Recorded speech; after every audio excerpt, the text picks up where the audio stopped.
Now take a good look at the backdrop behind the three Amigos here. It is old Tucson, but it's not the Technicolor Tucson we saw in that memorable campfire. We had this colorized for this interview. There's a controversy about it. That's the most preposterous color and glorious color I guess I've seen. Steve Martin first. Since Warner Brothers the cartoons. Fox musicals or something like that.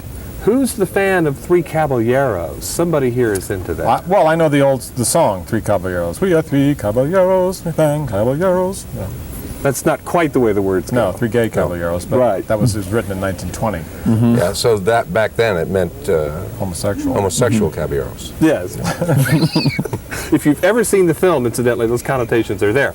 Boy, are we getting off the track. Let's get back to the campfire sequence. So I love that thing because it's as if, like in Pennies from Heaven, you're kind of evoking a sort of an impossible Hollywood landscape. It's like a dream, isn't it? The audience really seems to appreciate little touches like the comet that streaks the the comet is a big touch. The shooting star that streaks across. I did the comet. Yeah. That was the special effect? The little bunny coming out of the hole, and of course the singing horses. Yeah. And then we have Chevy's guitar playing. Marvelous musicianship there. Thank you. Yeah, and the singing, Chevy. I really didn't know you had that in you.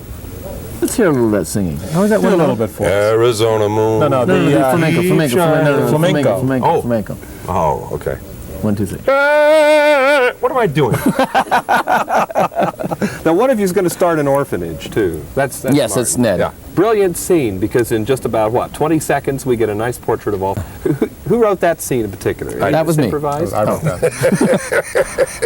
Again, it was just an idea. Just a germ of an idea, really. The whole movie is a germ. Yeah. Just driving along, and I went, wait a second. And I swerved the car, and I jotted it down. I said, Steve, how about it? And Steve went, Now, I heard you guys a little earlier. You're on a roll. Yeah, really. A roll to nowhere. I heard you earlier going over some of those great lines when you're talking to the singing bush and evoking the invisible swordsman. Is there a script? I was the only one who had memorized the line. No, those lines we made up. There. I mean, they're not in a script someplace, spelled out. But the scene is there. You couldn't write those down. It's like writing out a Hawaiian. You write a lot of vowels. It's just all, you can't do that. The three of you represent, really, three incarnations, I guess, of Saturday Night Live, in a sense. And the three of you are here together again doing these interviews. What do the three of you don't do together? Well, we don't get frisky without my wife first. But then we... there isn't much we don't do together. I mean, these days it's been like pals all the way. No, well, he's been off shooting a movie and wrecking the Three Amigos. But... we had... when we're together... We had dinner. We had... How long was the film? 4 months of constantly being together, shooting Three Amigos. Yeah. And Believe me, that's enough. Sleeping in the same bed. Yes. Well, no, not exactly. I wasn't asleep. I had to watch both sides. Carefully. The silent movies that are evoked here. Thanks for that. Thanks for the reference to Dorothy Gish. Hey, real nice. Those of us that haven't seen I always fought to have that.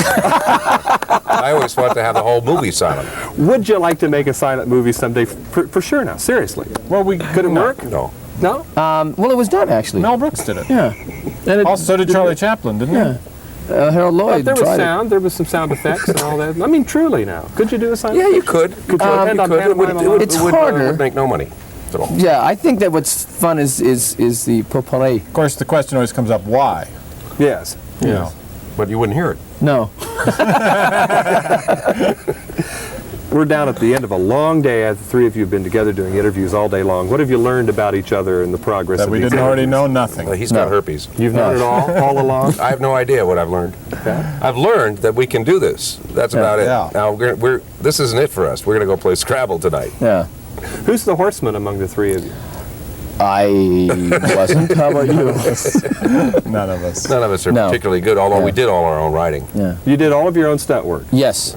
I've heard that Yeah, one. sure. Yeah, that's it. Yeah. John Lovitz That's the told ticket. us. Yeah. Yeah. Are you going to do another Three Amigos again, do you suppose? Absolutely. Is this sequel time? It will well depend on the Three reaction Amigos to ride this again? film. We may do it. It depends on whether the movie is successful or you. And I'm not. Just 30 seconds left. An invitation to the viewers in Kansas City to come see this picture. I love Kansas City. think? I'd like to say hello to the Athos. Anybody in Kansas City you want to say hello to? Chris Gooch.